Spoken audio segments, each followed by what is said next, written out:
a passenger princess, Gordon. Passenger princess.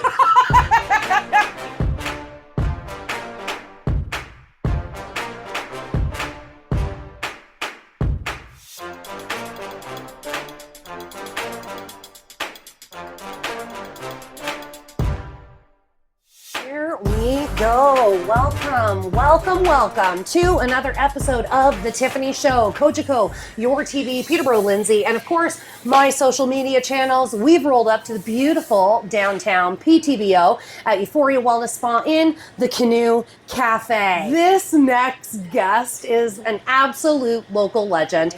Please welcome to The Tiffany Show, Gordon Gibb. Thank Come on you. in. Oh, okay. Where do I sit? Yeah, come Over there? snuggle right beside me. Okay. Hello. Hello. Did you start life in radio, or did you kind of get on a different career first?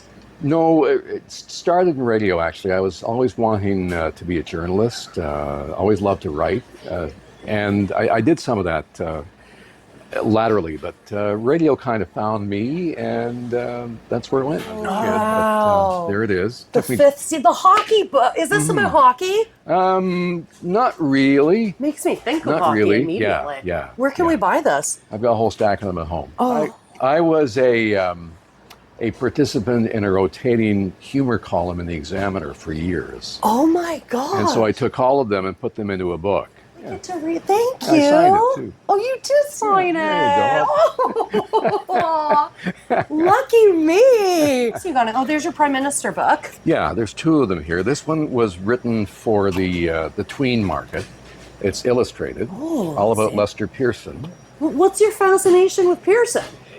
Well, they were looking to do a series on Canadian prime ministers, and I spoke up for Pearson because he lived in Peterborough when he was a kid. What? Yeah. Oh my God, I didn't know that. Yeah. I'm terrible with history. His father was a Methodist minister, and they were stationed for a few years here in Peterborough, and they lived in the building that at least at one time was the Pearson Daycare across from the police station downtown. Hey! That was the manse for the church at one time, and the Pearsons lived there. And he loved it here. He doesn't love it here. Well, yeah, he had a teacher named R.F. Downey, after whom they named the school. And R.F. Downey was the guy who opened up his mind to academia. And from there, he went into a professorship. He went into the civil service. He won the Nobel Peace Prize for the Suez Canal crisis, and he became the prime minister as well. Oh, what a neat connection. Were you born and raised here? Nope, Scarborough. It was in 76. I came from Lindsay. Okay. Yeah. Okay. So I've been here since then, 76. Oh, cool. Yeah. What made you fall in love with Peterborough? How could you not? You know, it's a small town city. It's got so much in terms of the arts, the social sciences, sports. It's got everything. It's got everything. A lot of boxes. Green space, lakes, waters, restaurants, music. It's all here. It's got it all. I always say it's not too big and it's not too small, because I grew up in Hamilton, years in Bancroft. Yeah.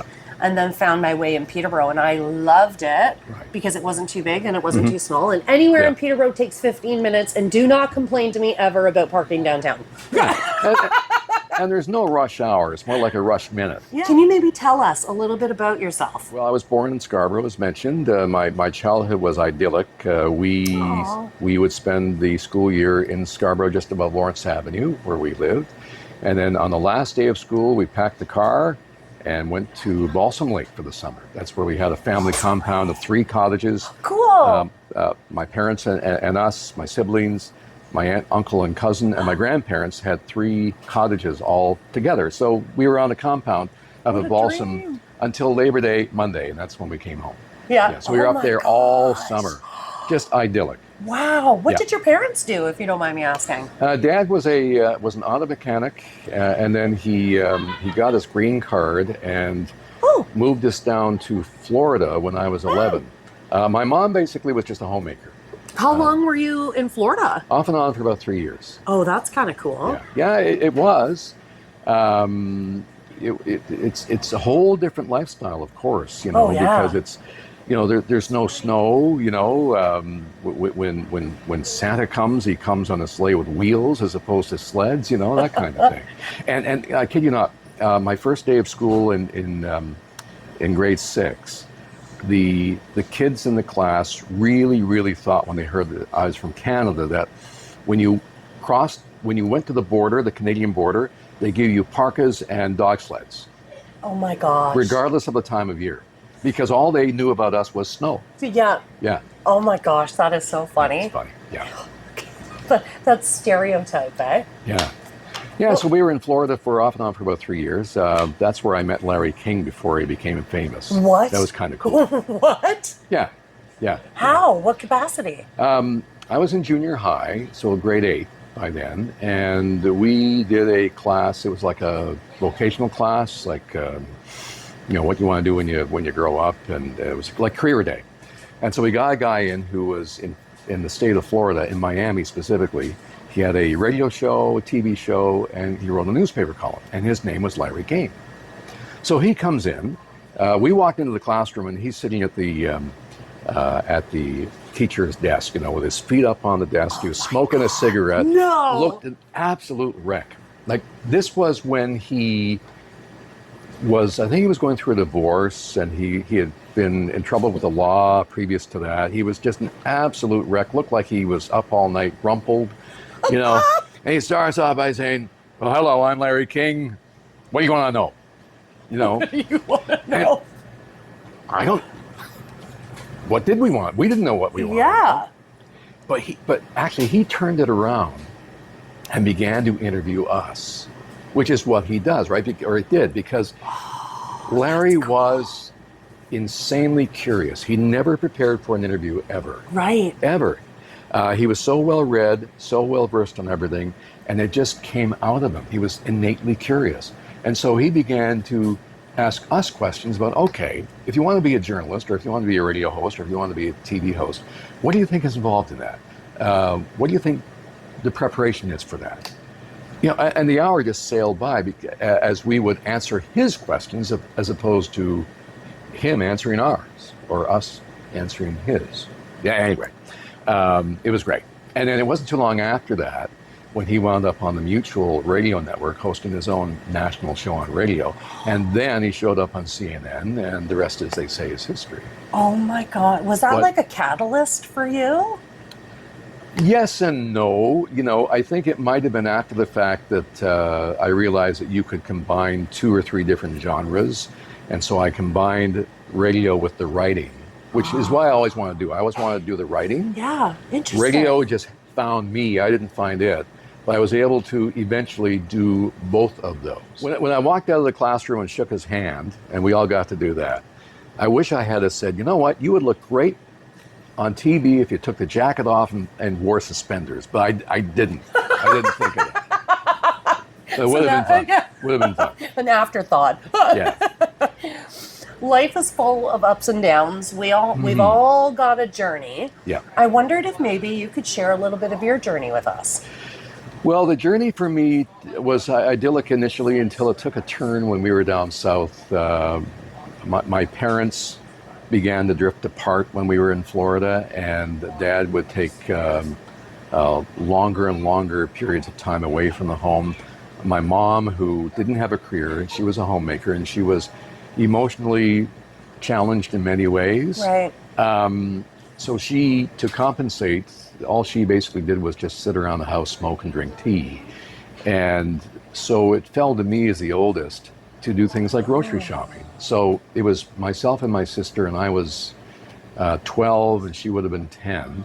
We would call a cab and take to the Winn-Dixie and fill a basket full of food, and then call another cab and bring it home. We would do the shopping. Wow. At 12. Yeah, and then we wound up coming back to Canada in Lindsay, and we were supposed to stay with my grandparents, but the family was not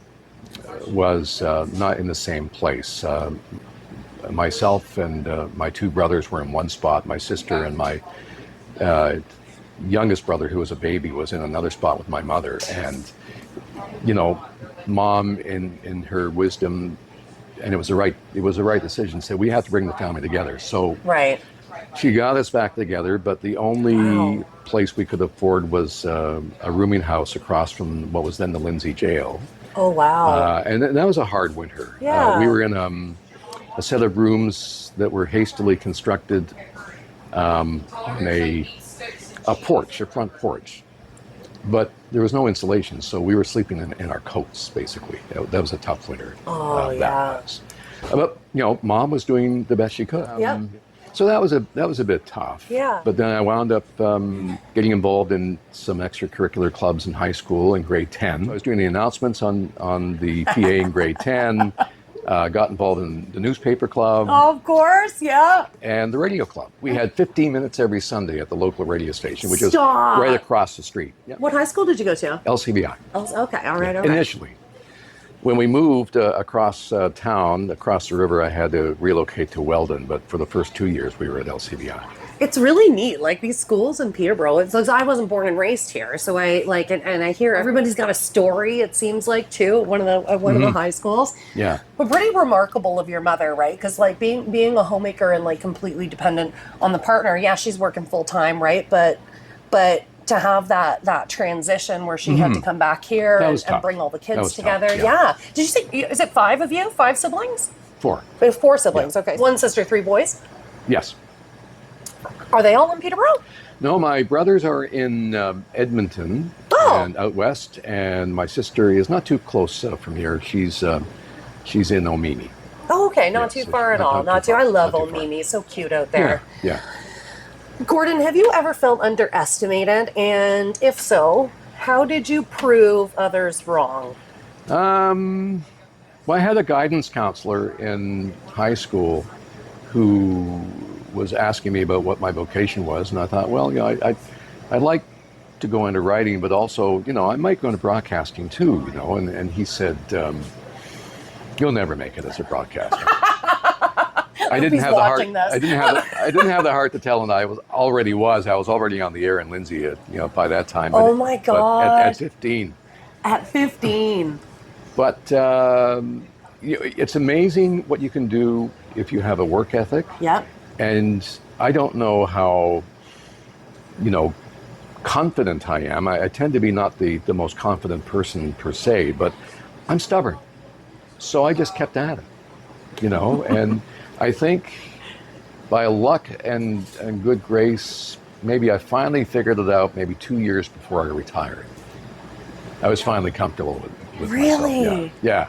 Do you know, was there any specific work that you kind of did to come to that realization? Or was it a conscious effort, or was it just one day you were like, oh, that behavior is different? Well, it was just, I never went to school for it. I never went to school for anything, really. Same with the writing. It was just trial by fire. And because of that, it takes you longer to, find your groove, because you're not working towards a certain set of disciplines. It's okay, I'll try to get this figured out tomorrow, and tomorrow arrives and I still haven't. Well, okay, I'll figure it out the next day, and so on and so forth. And years later, I think, okay, bingo, I think I finally have it after all this time.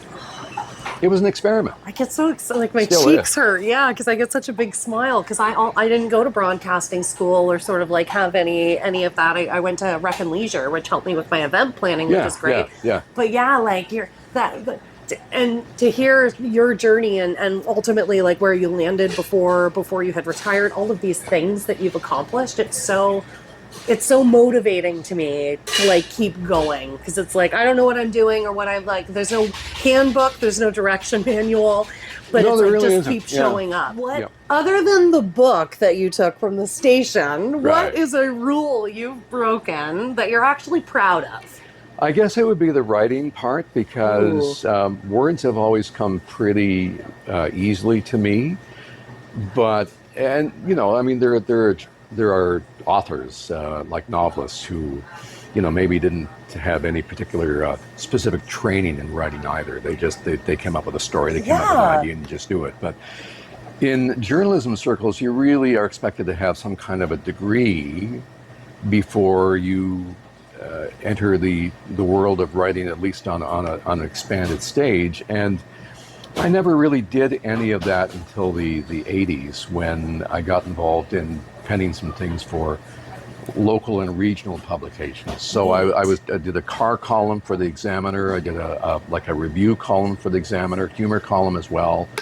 Wrote for a number of regional magazines, and it expanded from there. And that was your heart's work, was the writing. Yeah, so I'm glad I've been able to scratch that itch now, because it came later in life, but it also saved me a little bit too, because I had talk about life's, trials and tribulations and things.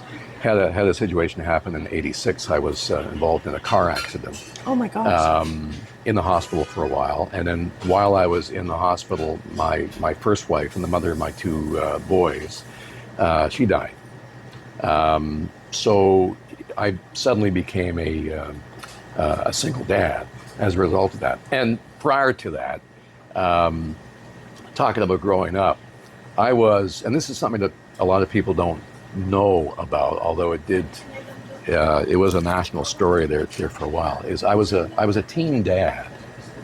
Oh my gosh. I think partly because I grew up way too fast, and I didn't have the father influence. And right, oldest of the family too. Yeah. One of those situations where there was a pregnancy, and I mean, we all know how that happens, but there were other extending circumstances that I was not aware of, to the point where it was a bit of a surprise. But anyway, I did the right thing. Got married when I was 17. Wow. And was a dad at 17. And fast forward to '86, when my wife died, and I was suddenly a single dad. And a lot of folks who remember that time, reached out and were very kind to me. Yeah. But I used the writing as a means to sort of lift myself out of my despair, if you will, because that's quite a change. You go from a family to a family minus one. Fleming had a great writing course, so I decided, you know what, I'm either going to sit around here and feel sorry for myself, or I'm going to go do something. What do I want to do? Well, I've always wanted to write. Well, okay, maybe I'll take a course. So I did, up at Fleming. And that led to a number of things.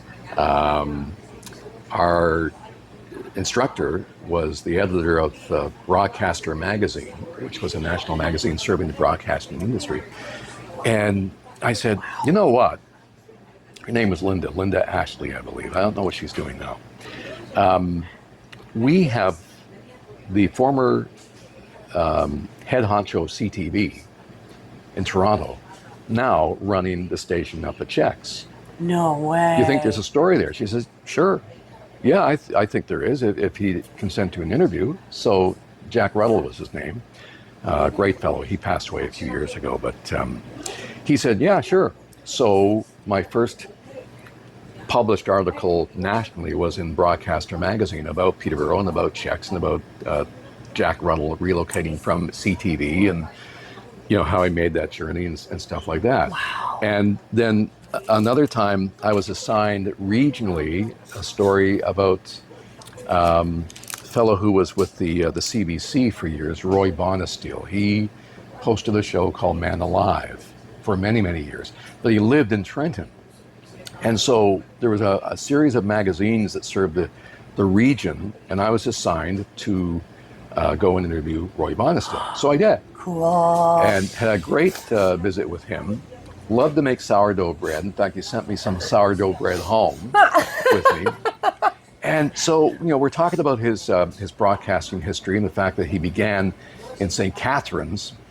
And he said, you know what, somewhere in the Annals of Broadcaster magazine, there is a photograph, because they did a little profile of me when I was a young broadcaster in St. Catharines, and I was interviewing a sheep. It was just just something that happened. But so I'm in a suit. I'm in a suit, and I've got this microphone, and I'm standing there, and I'm interviewing a sheep in the field. Back? I don't know. He didn't say.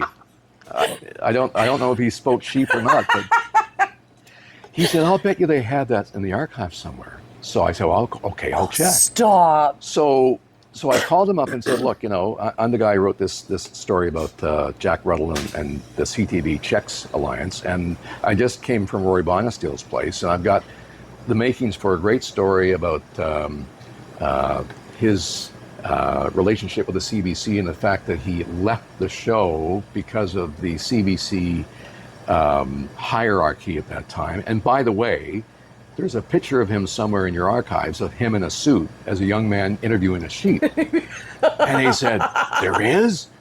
Yeah, you should check. So they checked, they found it. That was a catalyst for me to write the story. Oh my gosh. Which I did. And I think I have it here somewhere. I hope I do. Yeah, there it is. That's how he looks. We're off camera, sorry, but that's how he looks on the CBC. He's passed away now. Oh. But here he is, a young fellow in St. Catharines, interviewing a sheep. Oh my gosh. And they printed the picture. Isn't that something? Yeah. That is so cool. Wow. So that kind of launched me. It did, eh? When I did some stuff for the Star. I did the Star too? Yeah, Star. Yeah, I think I've done everything. You are so cool. This is, I did that as a single dad for a Father's Day piece called the Second Chance, Second Time Around, on my remarriage to Sherry, and we have 2 kids of our own through my second marriage. That's beautiful. And so the premise is comparing the what fatherhood is like when you are basically a kid and you're panicking because you've got mouths to feed, you're barely a teenager, you're the single income, and you're always on the run, right? You can't really enjoy it because of the responsibility. Second time around, your career is pretty much set now, and you can really enjoy the process. So the Star picked it up, and that led to this in Canadian Living. Oh my God! Oh my God! Your kids are so cute. Yeah. That was a few years ago. Oh wait, so. One of your how old are your boys now? Your 2 oldest? My oldest just turned 50 this year. Oh, he was my born gosh. in 75. Ken is 3 years younger, so he's 47. Graydon is 29 and Ashley is 32. Oh, you have a beautiful family. Thank you. Oh my gosh, what a life you've lived. And the neat thing is, the editor, Charlotte Empey, she singled me out in the editorial. Oh my in the gosh, when I magazine. read our moving story, Fatherhood Revisited, I was reminded of how tough and rewarding the job of parenting is. Oh, that is so awesome. I'm going to have to take some photos. This is in Canadian Living, by the way. Yeah. Wow, you've done so much. You've lived a lot of life. But also cool is, I did this for Today magazine locally. It's all about Town Store. Now, Town Store is no longer there, which is sad. Right. But I'm glad I got this because it was a really in-depth interview about Town's General Store. And we lived out in Douro for a long time. We no longer do, but it was just such a great store. You could get everything there. You could get milk, you could get bread, you could get tires. You could get tires. You could get rubber boots. I mean, rural stores are like that. Right? True. Yeah, that is so true. So anyway, that's enough of that. Oh my gosh. Gordon, you're amazing. You're amazing. Thank you. Thank you for sharing. Well, I mean, life comes along and all you can do is react to it as you can, and be proactive as you can. But there are times when you just have to roll with it. And I've tried to do that. And you got back up, and you just kept getting back up. You're just such an inspiration. Sorry. When you see people do big things, right? It's like, and we sit down with people when we tell their stories in hopes that other people, get inspired or know that they're not alone in the journeys that they walk. And I just, I really respect you. And I'm so honored that you came and and shared this with us today. And I know you. it's like a little bit different out of the box from kind of the other things that you've achieved. And wow, you're just such an amazing human being, and you're a legend in this community. So if we want to, Gordon is still doing stuff. What's the name of the website? The website is called the Kawartha Time Machine. The Kawarthatimemachine.com. Yeah, yeah. Check it out. I will put a link in the post as well. So I'm just like, whoo, this got me in the heart. I really like it. It's deeply, deeply inspiring to see somebody who also has faced adversities in life and like. Well, we all do, and it's so easy. One of the things I'm sure, sort of like how you want to be remembered, how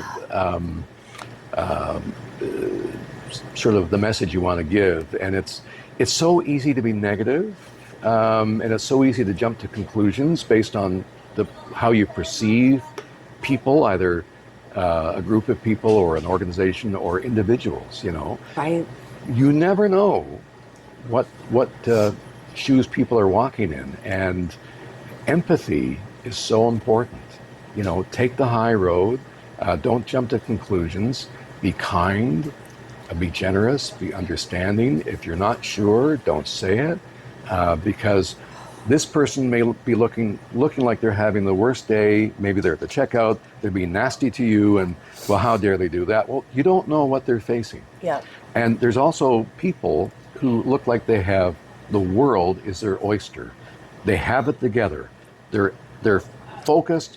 They are the person that we want to be on the outside, on the inside. They're falling apart, and I've had 50 plus years in a very public industry, and yet I'm painfully shy. I lack confidence, and what am I doing the PA for the Pete's for 29 years? Go figure. But I've been very, very lucky, and I've also been very stubborn. Yeah. Give me a chance to do something, I'll give it a shot. And we'll see where it takes us. That's all you can do. Oh, beautiful, beautiful lessons today.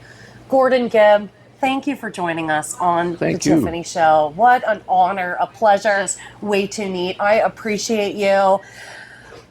Be kind. Yeah. Keep going. Yeah. This has been another episode of the Tiffany Show. Take care of each other and yourselves. Bye.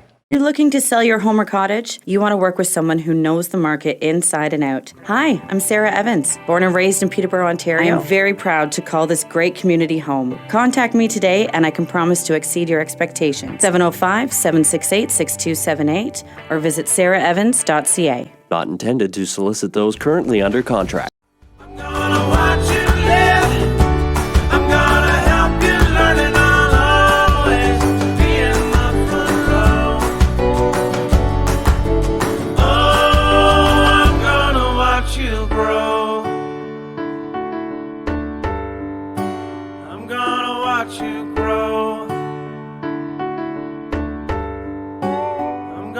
Watch you grow.